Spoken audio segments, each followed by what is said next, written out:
bora mergulhar um dos mecanismos mais centrais do ACI, como ele lida com o encapsulamento VLAN num L2Out. A ideia aqui não é só arranhar a superfície da GUI do APIC, mas ir fundo, lá no nível do silício mesmo.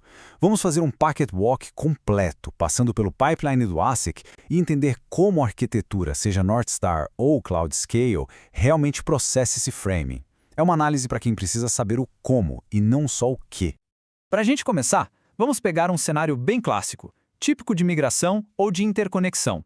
Imagina só, um frame tagueado com a VLAN 500 chega numa porta do Leaf 1.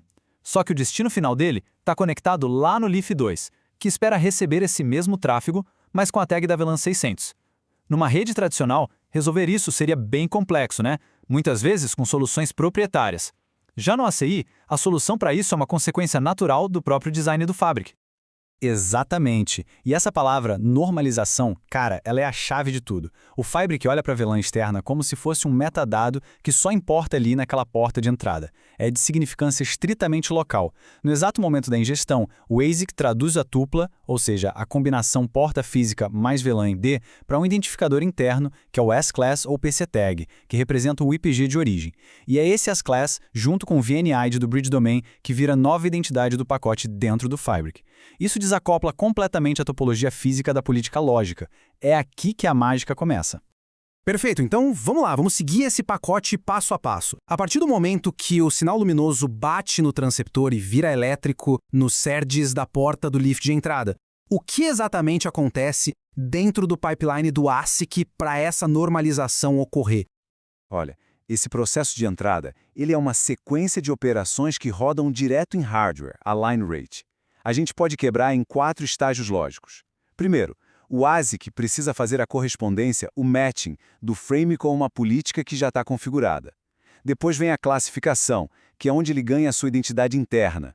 O terceiro passo é crítico, a remoção completa do cabeçalho 802.1Q original.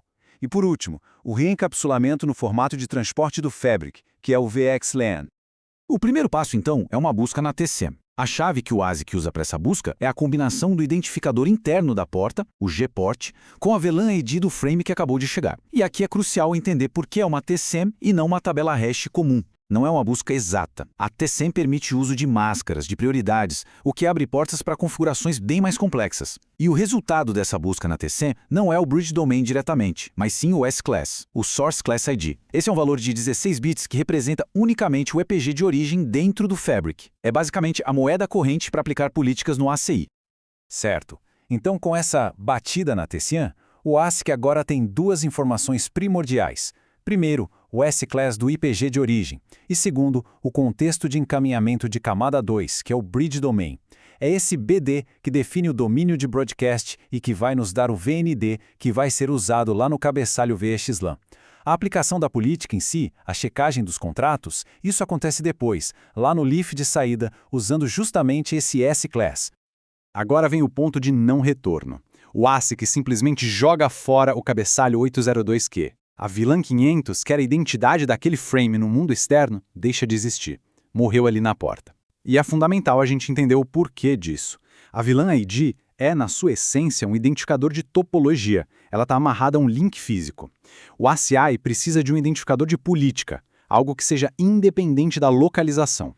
Então, ao remover a tag e passar a usar o S-Class e o VND, o Fabric abstrai a identidade do endpoint da sua localização física, e essa é a base para a mobilidade de workloads e para a aplicação de políticas de forma consistente, não importa onde o endpoint esteja. Ok, agora que o frame L2 original está nu, sem o cabeçalho 802.1Q e já classificado com seu S-Class, o ASIC precisa preparar ele para viajar pelo Fabric IP. Ele faz uma busca na Global Station Table pelo endereço MAC de destino. Se for uma entrada conhecida, a tabela vai dizer qual é o VTEP do leaf de destino. Agora, se for um MAC desconhecido ou um frame B1, Broadcast Unknown Unicast ou Multicast, ele vai ser enviado para a árvore de multicast daquele Bridge Domain, que no ACI, vale lembrar, é construída usando PIN-Bidger. E olhando para o cabeçalho novo, é aqui que a mágica acontece. O IP de origem do cabeçalho externo é o VTEP do leaf local. O IP de destino é o VTEP do leaf remoto, aquele que a gente achou na Station Table. O campo VNID dentro do cabeçalho VXLAN é preenchido com o Segment ID do Bridge Domain. Mas aqui vem o detalhe crucial para a política. O ACI insere o S-Class, que a gente aprendeu lá no passo 1, dentro do cabeçalho VXLAN. Geralmente, ele usa os bits do campo de source port do cabeçalho UDP externo ou até campos reservados do próprio VXLAN. A política viaja junto com o pacote.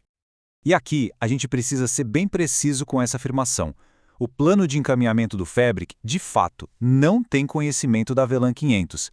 Ele opera com base no VNID de BD para o contexto L2 e no VTEP de destino para o transporte L3. Ponto.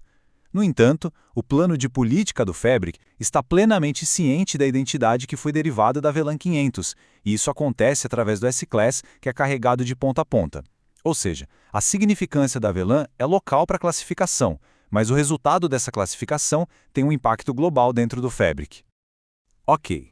Nosso pacote VXLAN foi roteado pelos spines, usando ECMP com base no hash do cabeçalho externo, e finalmente chegou ao VTEP do lift destino. O ASIC desse lift egresso agora tem que fazer o caminho inverso, reverter o processo e entregar o frame para o mundo externo da forma correta. O fluxo de saída começa com a validação da política. O ASIC extrai o S-Class do pacote VXLAN, determina a classe do destino, a D-Class, com base no endpoint local, e consulta a PolicyCAN. Se a regra de contrato, ou seja, a combinação S-Class e D-Class, permitir o tráfego, o encaminhamento continua. O passo seguinte é desencapsular, fazer a busca L2 e finalmente reescrever o cabeçalho de saída. Exato. Depois de validar a política e desencapsular o VXLAN, o ASIC faz uma busca na sua Station Table local pelo MAC de destino. A entrada vai apontar para uma porta física que está associada ao nosso L2 Out. Nesse ponto, o ASIC consulta uma tabela específica de reescrita.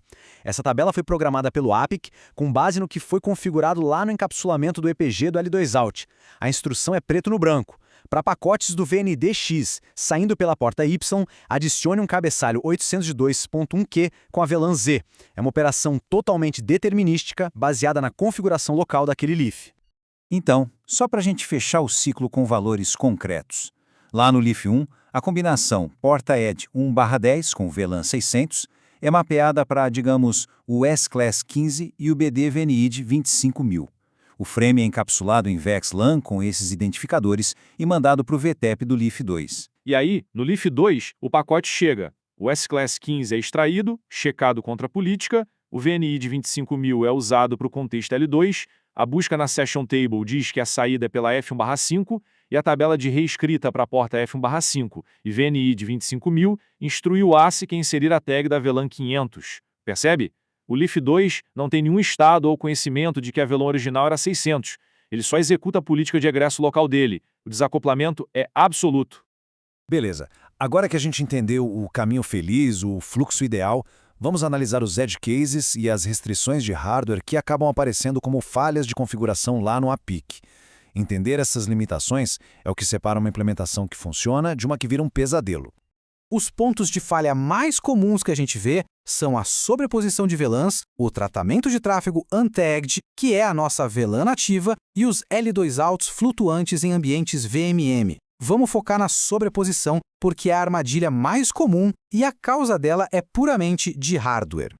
E a razão para essa falha é como o ASIC gerencia o namespace das VLANs. Pensa no pipeline do hardware. A VLAN ED 500 precisa ser mapeada para um único VLAN Internal ID, um perfil de VLAN interno.